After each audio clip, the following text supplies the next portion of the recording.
ये आप मुझे कहाँ ले आए काकी माँ?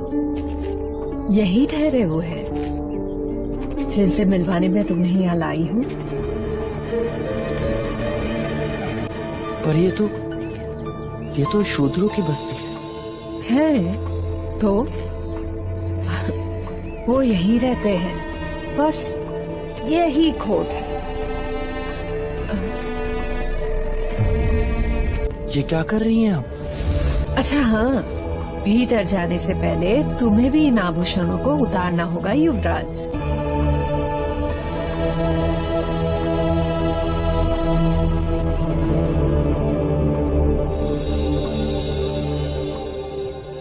ये लो।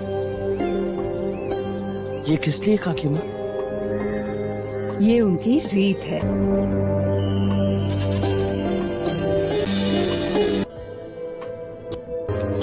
प्रणाम गुरुवर।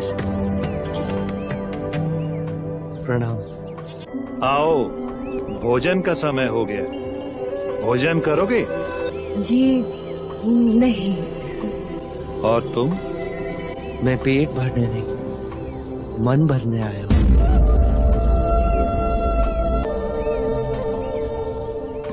मन कैसे भरता है पुत्र? प्रश्नों के उत्तर से।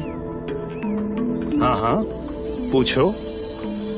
आप ब्राह्मण होकर भी शूद्र के घर ठहरे। सन्यासी वर्ण से परे होता है, मैं ब्राह्मण नहीं।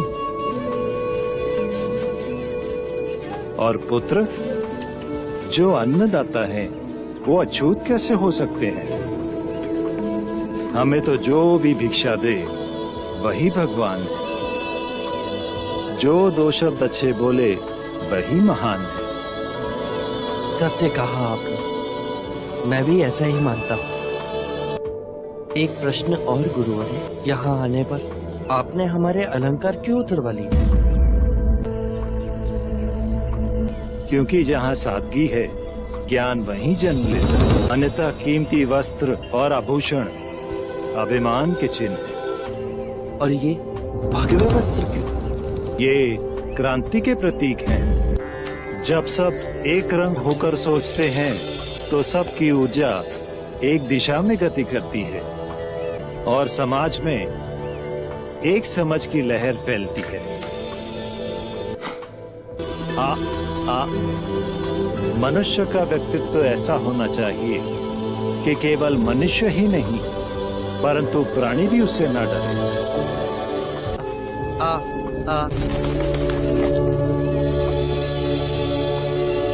इस युवक की आत्मा पवित्र है। जन्म से भले ही ये युवराज है, परंतु मन और हृदय से ये सन्यासी ही है।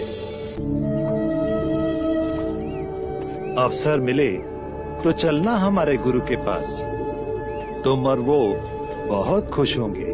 अवश्य, आप कहें तो अभी चल सकता हूँ। हाँ हाँ, क्यों नहीं।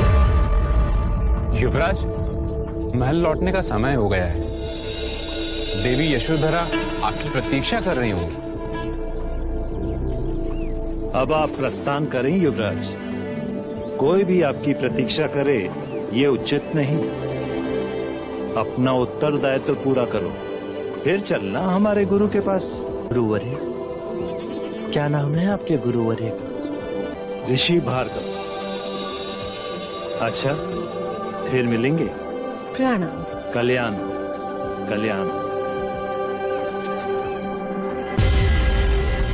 अरे, ये तुम क्या कर रहे हो पुत्र? आपने इनसे मिलवाकर बड़ा उपकार किया है काकी माँ। अरे, इसमें उपकार की क्या बात है पुत्र? तुम्हारी खुशी में ही तो मेरी खुशी है।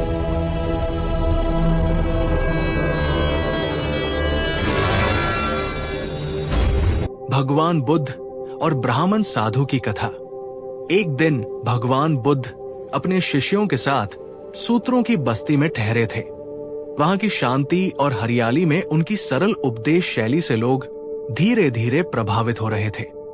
तभी एक विद्वान ब्राह्मण साधु, जो स्वयं को वेदों और शास्त्रों का ज्ञाता मानता था, बुद्ध से मिलने पहुंचा। वो उनके ज्ञान को परखना चाहता था। ब्राह्मण ने बुद्ध के पास जाकर कहा, महात्मा, मैंने आपके ज्ञान की बहुत चर्चा सुनी है। मैं जानना चाहता हूं कि आपके उपदेश और वेदों के शास्त्रों में क्या अंतर है। आप किसे सबसे बड़ा सत्य मानते हैं? बुद्ध ने उसकी ओर शांत भाव से देखा और बोले, ब्राह्मण, सत्य एक है, लेकिन इसे समझने का मार्ग हर किसी के लिए अलग हो सकता है। तुमने वेदों और शास्त्रों का अध्ययन किया है, लेकिन क्या तुमने अपने मन को समझा है? ब्राह्मण थोड़ा चौंका। उसने कहा, मन को समझने का अर्थ क्या है? मैं शास्त्र पढ़ता हूं, यज्ञ करता हूं और जीवन की हर विधि का पालन करता हूं। क्या यह पर्याप्त नहीं है? बुद्ध ने मुस्कुराते हुए कहा, तुम्हारे कर्म और अध्ययन तभी सार्थक है जब तुम मन की सच्चाई को जान लो। ये जान लो कि मन में क्या चल रहा है। जब तक मन में क्रोध, लोभ, मोह और अहंकार है, तब तक ज्ञान अधूरा है। ब्राह्मण ने चुनौतीपूर्ण स्वर में पूछा, तो आप क्या कह रहे हैं कि मेरा ज्ञान अधूरा है? बुद्ध ने कहा, मैं ये नहीं कह रहा हूं, लेकिन मैं तुमसे पूछता हूं, क्या तुमने कभी अपने मन को पूरी तरह से शांत किया है? क्या तुमने ये अनुभव किया है कि जब मन में विचारों का जाल खत्म होता है, तब क्या बचता है? ब्राह्मण कुछ क्षण के लिए चुप रहा। फिर उसने कहा, नहीं, मैंने ऐसा कभी नहीं किया। तो आप ये कैसे संभव मानते हैं? बुद्ध ने उसे एक साधारण सी क्रिया समझाई। उन्होंने कहा, बैठो और अपनी सांसों पर ध्यान दो। विचार आएंगे, लेकिन उन्हें पकड़ने की कोशिश मत करो।